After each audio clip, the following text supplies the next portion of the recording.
ఏదైతే గతంలో 50,000 ఎకరాలు కావాలన్న వ్యక్తి ఈరోజు అది కాదు 3 రాజధానులు అన్న వ్యక్తి మళ్ళీ మాట మార్చి ఇప్పుడు ప్రత్యేకంగా ఆడదాకా కావాలంటే మరి ఈ ప్రాంతానికి 2 లక్షల కోట్లు ఖర్చు అవుతుంది, నేను చేయలేను వద్దని అనుకున్న వ్యక్తి ఇప్పుడు అంత దూరం కావాలంటే దానికి ఖర్చు చేయాలంటే మరి ఎంత ఖర్చు చేయాలంటారు ఇక్కడ?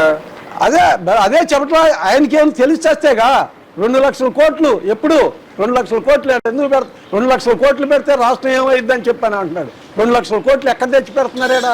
ఎవరు పెడుతున్నారు? నువ్వే చెప్పావు ఇక్కడ పెట్టేది. ఇప్పుడు పెట్టింది 12,000 కోట్లేను 16,000 కోట్లేను అని చెప్తున్నావు. మరి అంతకే ఇంత డెవలప్ అయింది, మరి ఇంకెంత పెడితే అయింది.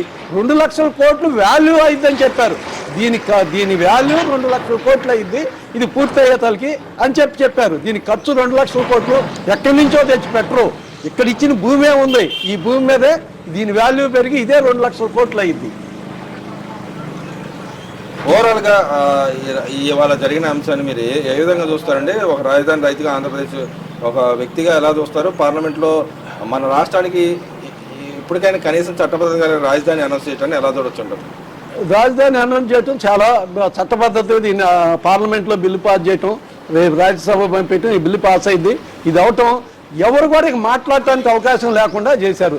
జగన్మోహన్ రెడ్డి లాంటి ఏదో మైక్ మంగళ ప్రెస్ మీట్ పెట్టి మాట్లాడుకోవటమే కానీ దానివల్ల ఏమీ ఉపయోగం లేదు. దాన్ని ఒక హక్కుగా సాధించలేడు. ఒక హైకోర్టుకు పోయో లేకపోతే ఒక సుప్రీంకోర్టుకు పోయో దాన్ని సాధించుకోలేడు. గతంలో వేసిన కేసులు కూడా ఉన్నాయి కండి. ఇప్పుడు కేసులు ఏమవుతాయి అంటారు? ఇప్పుడు మరి కేసులు రాజధాని మీద కేసులు ఏమి ఉండవు, మొత్తం పోతాయి. ఏ కేసులు ఉండవు, అన్ని వరుసనే వీగిపోతున్నాయి కదా. అన్ని ఆయన వేసిన తప్పుడు కేసులు అన్ని. యాక్చువల్లీ గతంలో ఇచ్చిన రియాక్టేషన్ చట్టంలోనే వీళ్ళు అడిగిన అమెండ్మెంట్ ఒకటే ఉంది ఇక్కడ. ఆ పాయింట్ మీద మొత్తం మిగతా వీగిపోతాయి అంటారు. ఏ కేసులు ఉన్నా సరే ఏ కేసులు ఉన్నా వీగిపోతాయి, అన్ని వీగిపోతాయి. ఇవాళ ఈ చట్టబద్ధతతోటి ఏ కేసులు నిలవు, అన్ని వీగిపోతాయి. ఓవరాల్ మరి వాళ్ళ పార్టీ పరిస్థితి ఏంటంటారు? ఇప్పుడు దేశం మొత్తం ఒక పక్కన ఉన్నారు, మళ్ళీ వాళ్ళ పార్టీ ఒకటే ఒక పక్కన ఉంది. ఎలా ఉండబోతుంది రాబోయే రోజుల్లో? వాళ్ళ పార్టీ పరిస్థితి నేను చెప్పడం కంటే కూడా మీరు 4 ప్రాంతాలు తిరుగుతారు, రాష్ట్రంలో అన్ని ప్రాంతాలు తిరుగుతారు, మీకే తెలిసి ఉండాలి.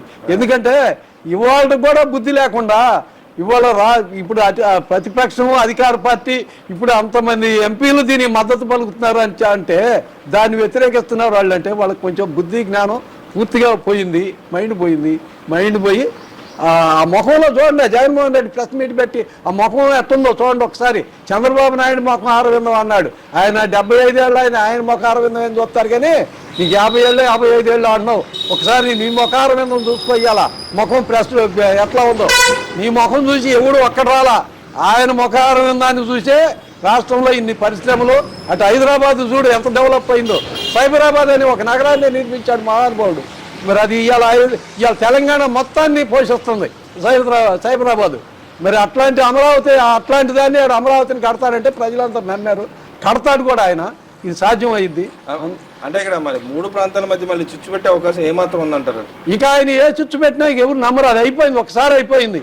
ఆడ కేసీఆర్ ఆంధ్ర వాళ్ళని చంద్రబాబు నాయుడిని అడ్డం పెట్టుకొని గెలిచాడు ప్రతి ఎలక్షన్కి. ఆంధ్ర వాళ్ళు లంకలో ఉండేవన్నీ రాక్షసులే, ఆంధ్ర వాళ్ళంతా కూడా ఇక్కడ ఉండే ఆంధ్ర వాళ్ళంతా కూడా అటువంటి వాళ్ళే అని చెప్పే ఎలక్షన్లప్పుడు 2 ఎలక్షన్లకి గెలిచాడు. 3వసారి చెప్పుతో కొట్టి పంపించారు. ఎల్లకాలం ఆ మంత్రం అదే పనిచేయదు. ఒకసారి జగన్మోహన్ రెడ్డి ఒకసారి అంటే వాళ్ళ తండ్రిని చంపి చిన్నాయన్ని చంపి ఒకసారి ముఖ్యమంత్రి అయ్యాడు ఆ సానుభూతితోటి. ఇక ఆయన జన్మలో ఆ పార్టీ అనేది ఉండదు. వచ్చే 2029 తర్వాత వైసీపీ పార్టీ అనేది ఉండదు. కావాలంటే చూసుకోండి.